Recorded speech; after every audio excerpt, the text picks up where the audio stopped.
satu hidup. Tidaklah akan didapat dua manusia yang sama jalan kehidupannya, dan tidak pula sama kekuatan badan dan akalnya. Tiap orang mempunyai kekuatan sendiri, berlainan kekuatan akalnya sebagaimana berlainan bentuk badannya. Bukanlah pada muka, pada suara, dan langkah kaki saja dapat mengenal seseorang. Bahkan sejak dalam rahim ibu sudah nyata berlainan aliran hidup itu. Tiap anak lahir ke dunia mencucut jarinya, tetapi bentuknya telah dapat dibedakan dengan anak yang lain. Tentu saja otaknya pun demikian pula. Di dalam otak itu terdapat tidak kurang 180.000 juta sel halus yang tidak dapat dilihat satu persatu kalau tidak dengan mikroskop. Tiap-tiapnya terbagi kepada beberapa tumpukan berhubungan dengan tumpukan yang lain. Dia mempunyai pusat pertemuan yang tak ubah dengan alat pendengar menerima suara yang ada di dalam telepon. Ada satu bagian yang menerima hubungan dari telinga, mata, hidung, kaki, tangan, dan lain-lain, sedang yang jadi pusatnya ialah benak otak itu. Kita bekerja keras terus-menerus, tidak berhenti sejak kita dilahirkan, disudahi setelah kita mati. Padanyalah berdiri kehidupan. Kalau kejadian dan pekerjaan otak itu telah kita perhatikan, kita selidiki pula kehidupan dan pengalaman yang selalu ditempuh manusia dalam hidupnya. Dapatlah kita mengerti apa sebabnya hal yang telah lama berlalu masih bisa kita ingat. Karena telah ada simpanan dalam perbendaharaan yang bernama benak atau otak dalam kepala kita. Orang yang mempelajari otak manusia dalam ilmu kedokteran berpendapat susunan otak itu sangat rapi dan teguh. Jalan pekerjaan yang dilakukannya amat sulit dan sukar diselidiki lebih dalam. Sebab dia tidak seperti mesin yang dapat diketahui rahasianya oleh montir yang pandai. Tetapi bahwa otak itu bekerja, mereka tidak heran lagi, sebagaimana tidak syaknya raga akan adanya matahari di siang hari. Susunan itu dan pekerjaannya adalah bertali dan berhubung akal menjadi asasnya. Menurut penyelidikan, otak anak-anak sejak lahir sampai masanya berjuang menuju dewasa yang dinamai zaman pancaroba kelihatan bertambah besar dan susunannya bertambah sulit. Bertambah besar otak itu dan bertambah bekunya, bertambah luaslah daerah usaha dalam hidupnya. Tetapi jika di dalam menuju kebesarannya pada suatu kali tiba-tiba ditimpa oleh suatu penyakit, maka jalan otak itu pun tertahan. Di dalam keluarga kami terdapat seorang anak muda yang berasal dari turunan orang yang encer otak dan mempunyai budi pekerti baik. Tetapi apabila mempelajari ilmu-ilmu yang berkehendak kepada berpikir, tidak didapatnya angka yang bagus. Ilmu hitung memusingkan kepalanya. Ilmu yang mesti dihafal menyebabkan dia sakit. Ternyata ketika berumur 4 tahun, dia pernah terjatuh dan tempurung kepalanya terbentur.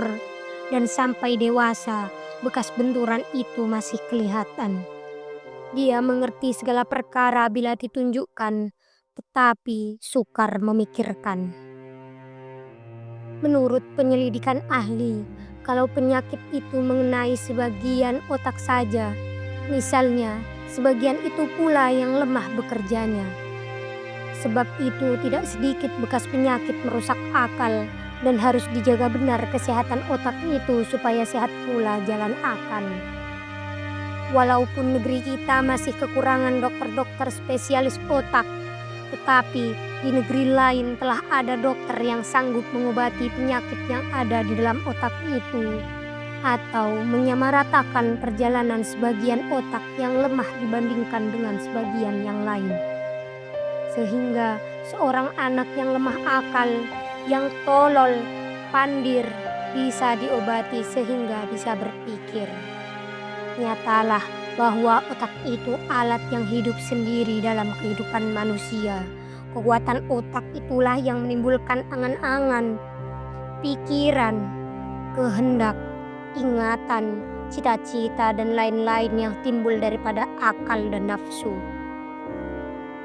Kehidupan otak itu timbul dari kekuatan zat oksigen, yaitu zat yang disebut zat pembakar.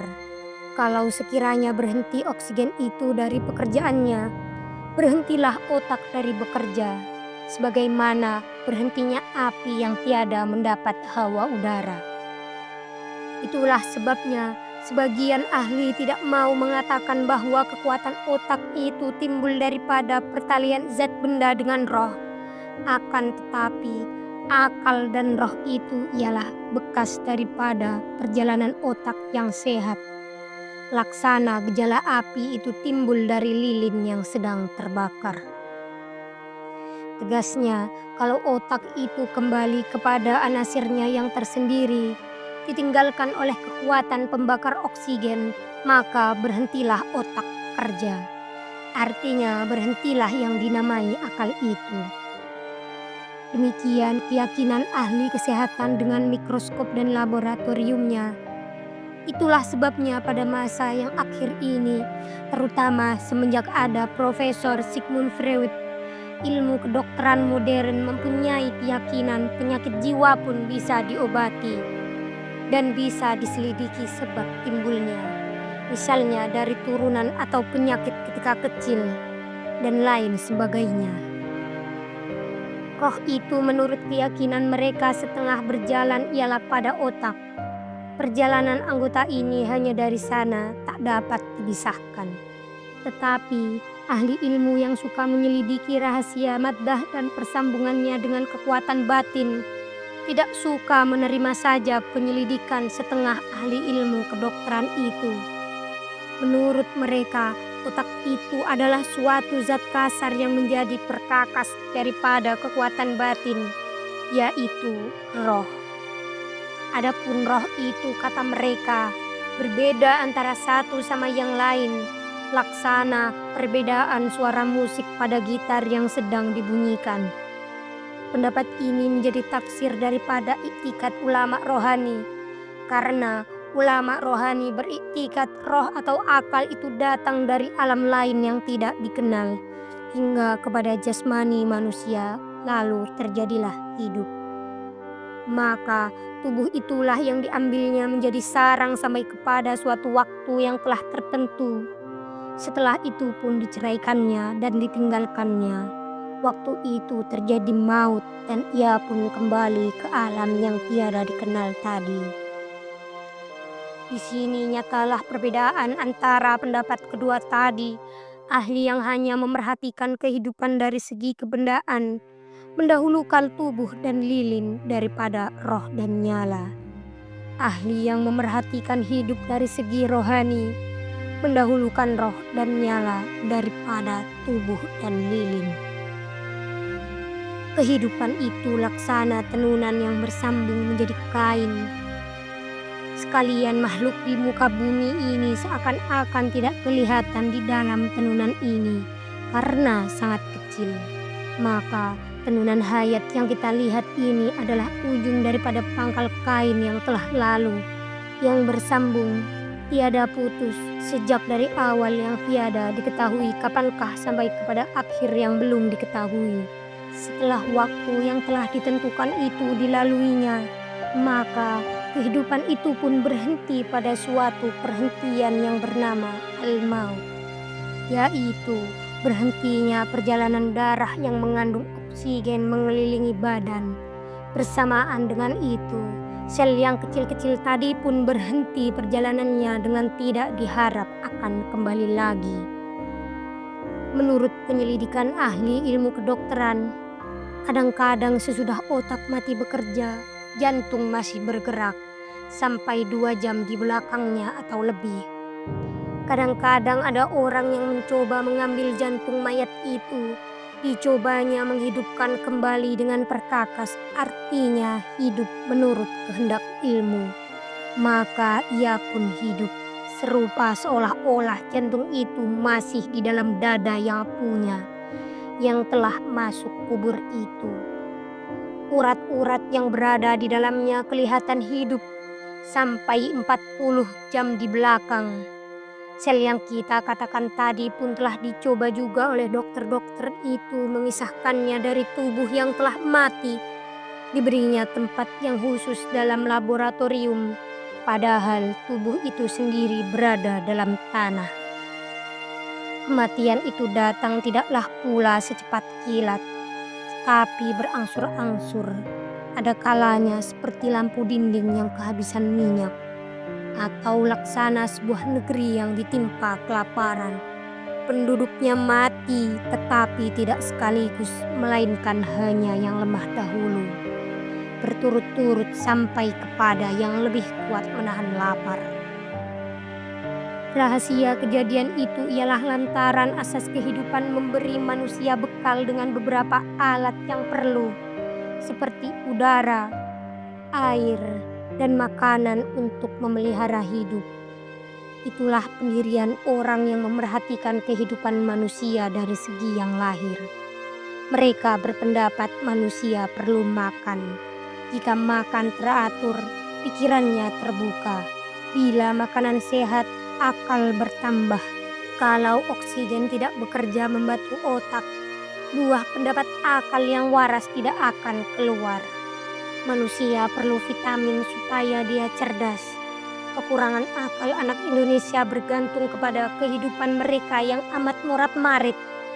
Oleh sebab itu, kehidupan akal itu tidak dapat dipisahkan dengan bekal hidupnya. Baru 1 abad manusia menemukan bahwa manusia berasal daripada telur putih yang ada dalam air mani. Mani itu ada masa hidupnya dan ada masa matinya. Sehingga sudah dapat ditentukan orang bila masa dia menetas, yaitu terkumpul menjadi bekal anak yang kemudian akan menjadi seorang laki-laki atau perempuan.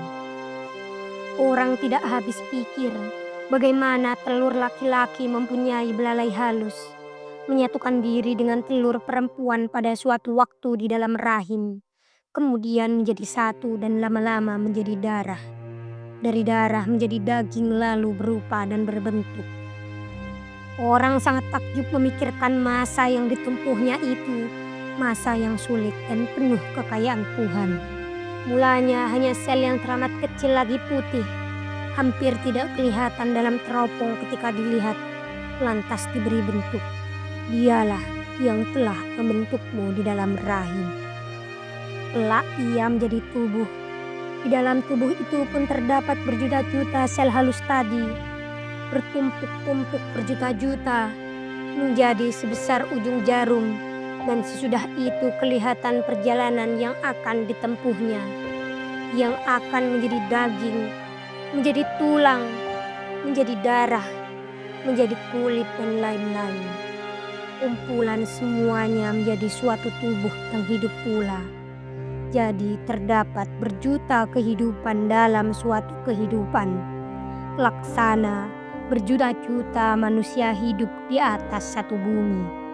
Sampai kepada soal yang lebih kecil, seperti sebab telinga mendengar dan mata melihat, di dalamnya kelihatan pula sel tadi yang masih akan lahir dan yang telah mulai mati dan setengahnya sedang berjalan. Sehingga setelah melihat itu timbullah pikiran kita bahwasanya manusia ini tiap hari lahir dan tiap hari mati, sampai datang mati yang besar itu.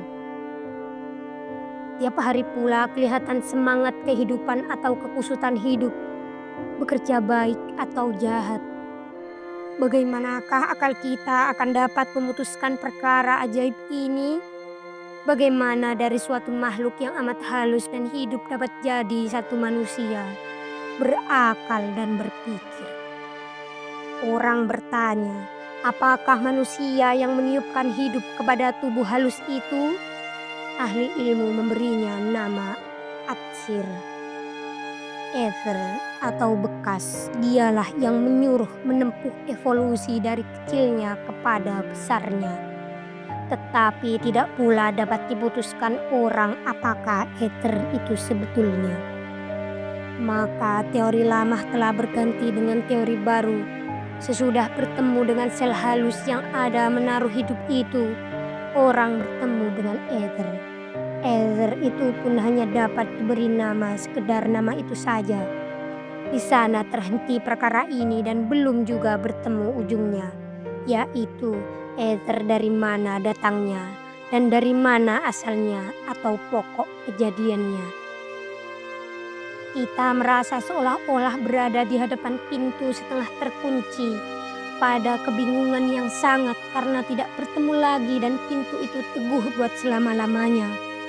Waktu itulah kita menyadari bahwasanya ada lagi suatu kekuasaan yang mengatur segala sesuatu itu dengan bijaksana. Siapa sebenarnya dia? Kita tidak tahu dan tidak mengetahui apa zatnya. Cuma kita dapat mengetahui dia ada, ialah dari melihat dan mengetahui bekas perbuatannya. Kita tidak tahu, kita tidak mendapat, sebab kita tidak mendapat, maka telah mendapatlah kita. Nyatalah kita manusia sejak dari pertemuan telur ibu dengan telur ayah, dirami oleh ibu di dalam perutnya sampai menetas, sampai jadi anak, dan manusia sampai hidup, berjuang dan mati, semuanya melalui jalan yang telah terentang. Demikian tenunan hidup yang kita lihat itu, dan demikian pula lah hidup pada yang lain menurut takdir dan ketentuannya masing-masing. Buya Hamka, Falsafah Hidup.